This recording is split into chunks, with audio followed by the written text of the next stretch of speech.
Have you spent years on a spiritual quest, meditating, affirming, visualizing, trying to become a better version of yourself, seeking that elusive state of enlightenment, abundance, or perfect health? What if I told you that the very act of seeking is the one thing keeping you from everything you desire? What if the entire journey is based on a fundamental misunderstanding of who you are? The popular spiritual narrative tells a compelling story. You are a limited person, here to learn lessons, overcome challenges, and eventually, if you do the work, you might attain a higher state of consciousness. This story is the most sophisticated trap ever designed. It keeps you perpetually running on a hamster wheel, reaching for a future that never arrives, because it reinforces the core illusion that you are separate from what you seek. It makes you a beggar, asking for something you already own. The truth is, you are not a person on a journey to find awareness. You are the awareness in which the story of a person, a journey, and a world appears. This isn't a poetic metaphor. It is the fundamental nature of reality, and understanding this single point is the key that unlocks everything. The solution is not another technique, another practice, or another 10-step process. The solution is a radical, permanent shift in identity. You must stop trying to improve the character in the dream and awaken to your true nature as the dreamer. You are not a drop in the ocean, you are the entire ocean in a drop. Quantum physics, the most rigorously tested science in history, provides a stunning parallel to this ancient wisdom. It tells us that at the subatomic level, reality is not a collection of fixed things. It is a field of infinite potential, a shimmering sea of probability waves. Nothing is solid or real until it is observed. This is the famous observer effect. An electron exists as a wave of all possibilities until a conscious observer looks at it, and only then does it collapse into a specific particle in a specific location. You are that observer. Your entire life, your body, your relationships, your bank account, are all collapsed possibilities from an infinite field. You are not living in a pre-existing reality. You are constantly, in every single moment, selecting a reality into existence with the focus of your awareness. The problem is, you've been doing it unconsciously, on autopilot, guided by a program you didn't even know was running. This unconscious program is your subconscious mind. Neuroscientists like Dr. Joe Dispenza have shown that 95% of who you are by the age of 35 is a set of memorized behaviors, emotional reactions, and conditioned beliefs that function like a computer program. This program is your sense of identity, your personality. It's the story of me. It's the voice that says, I'm not good enough, I'm not wealthy, I'm sick, I'm lonely. This program, built from past experiences and emotional imprints, is the observer that is continuously collapsing the quantum field into more of the same reality. It selects the frequency of lack, and reality obediently reflects it. You think you are making conscious choices, but 95% of the time, your body-mind, your subconscious identity, is choosing for you. This is why you struggle. Your conscious mind wants abundance, but your subconscious program is broadcasting the frequency of scarcity. You want health, but your identity is programmed with the belief of sickness. You are not broken. You are simply running a program that is creating a reality you no longer want. The spiritual journey isn't about adding new beliefs on top of the old program. It's about uninstalling the program of the separate self altogether. So, how do you make this shift? The answer is both stunningly simple and profoundly radical. You stop trying to change the reflection in the mirror, and you change the person looking into it. The mechanism is not attraction, it is selection. You don't attract what you want, you select the reality where you already are what you want to be. Think of the double-slit experiment again. The scientist doesn't try to persuade the electron to be a particle. They simply change the observation. They look, and in the looking, the change happens. Your tool of observation is your state of being, your focused awareness. Right now, where is your awareness? Is it on the problems, the lack, the story of the struggling person? If so, You are unconsciously selecting and recreating that reality. The practice is to withdraw your attention from the story and place it on the silent awareness that is hearing these words right now. Who is it that is aware of your thoughts? Who is aware of the feeling of your body sitting in a chair? That unchanging silent presence behind the curtain of your mind is your true self. It is pure consciousness. It is God. By shifting your identification from the thoughts to the awareness of the thoughts, you move from being the character in the story to being the author of the story. You are no longer trying to solve problems from within the matrix.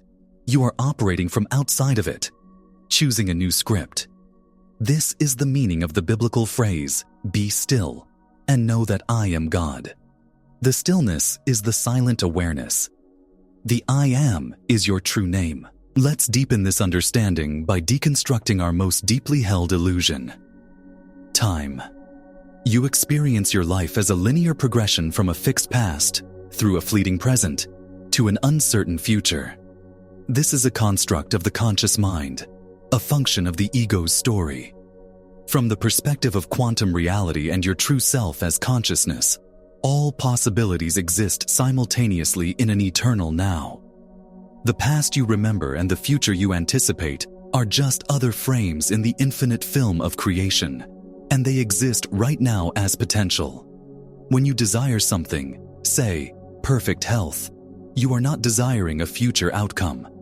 That desire is a signal from your infinite nature.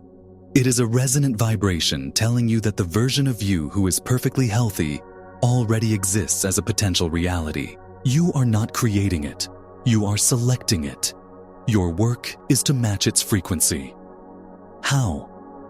By feeling the feeling of being healthy now. This is not faking it. It is an act of sovereign selection. Epigenetics demonstrates this beautifully, showing that our emotional state, our perception of the environment, sends signals that can literally turn genes on or off. When you embody the emotional signature, the frequency of health and wholeness, you are sending a new signal to your body and to the quantum field. You are commanding a new reality into manifestation. The biggest obstacle is incoherence. Your mind thinks a thought of wealth, but your body, conditioned by years of lack, feels the emotion of scarcity.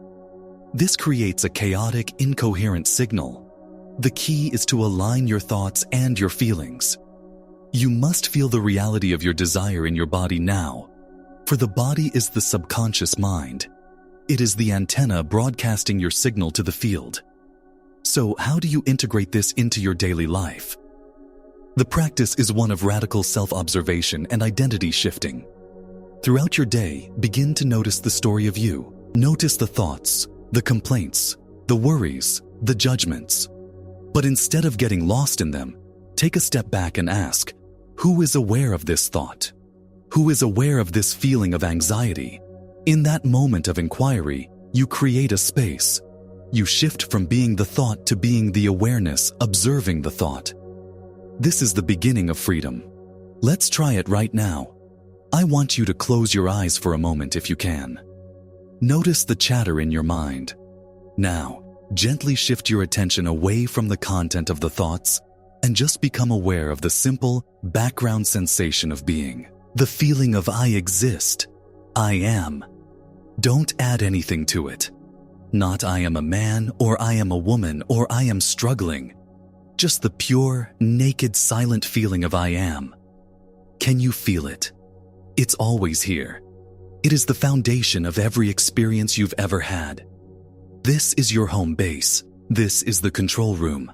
The more you rest your attention here, the less you will identify with the temporary character and its problems. You begin to live from this place of centered, powerful awareness. Your state of being becomes one of peace and wholeness. Not because your problems are solved, but because you realize you are not your problems. From this state, selecting a new reality becomes effortless. Of course, this is where the real work begins. As you start to disidentify from the old self, the subconscious program will sound the alarms. This is its survival mechanism. You will be flooded with doubt. Your mind will scream, "This is ridiculous. Look at your bank account. Feel the pain in your body. This isn't working. Your external reality, which is just a shadow of your past programming, will seem to contradict your new state of being. This is the critical test. Do you believe the evidence of your senses, which reflects the past, or do you remain loyal to your inner vision, your chosen state of being? This is what ancient texts called faith. Faith is not blind belief. It is unwavering loyalty to a reality unseen. When doubt and fear arise, do not fight them. See them for what they are. Old programming firing off, clouds passing through the vast sky of your awareness. Acknowledge them, but do not give them your power. Do not identify with them. Gently return your focus to the feeling of your wish fulfilled. Return to the silent awareness of I am. Stabilizing this new state requires persistence. You are rewiring decades of neural pathways. You are telling your body it's safe to feel abundant even when the bills are due. You are teaching your cells to vibrate with health even when symptoms appear. This isn't about ignoring reality. It's about choosing which reality to energize. As the great mystic Neville Goddard taught, you must assume the feeling of the wish fulfilled. You live from the end, not toward the end. You walk in the shoes of the person you desire to be, knowing that by embodying their state, you are collapsing that probability wave into your physical experience. In conclusion, the greatest journey you will ever take is the one from your head to your heart, from the illusion of being a separate person to the truth of being infinite consciousness. Stop the search. You cannot find what you have never lost. You are not a human being seeking a spiritual experience. You are a spiritual being having a human experience. Your awakening is not a future event to be achieved. It is a present reality to be recognized. All of creation, every possibility you can imagine, exists as a potential within you, right now. Your power is not in effort, struggle, or force. Your power is in your awareness, in your ability to choose who you are. The mechanism for changing your world is to change your concept of yourself. Drop the story of the seeker. Abort the mission to become. You are already whole, complete, and divine. Your only work is to remember this, to embody it. Cease all efforts and simply be. Notice the silent, unchanging awareness that is you. From this place of wholeness, simply select your experience. Assume it as your truth now. Feel its reality in your bones. Live from that assumption, and the world has no choice but to conform to your new state of being. For you are not in the world. The world is in you. You are not a character in the movie. You are the screen, the light, and the dreamer watching it all. Wake up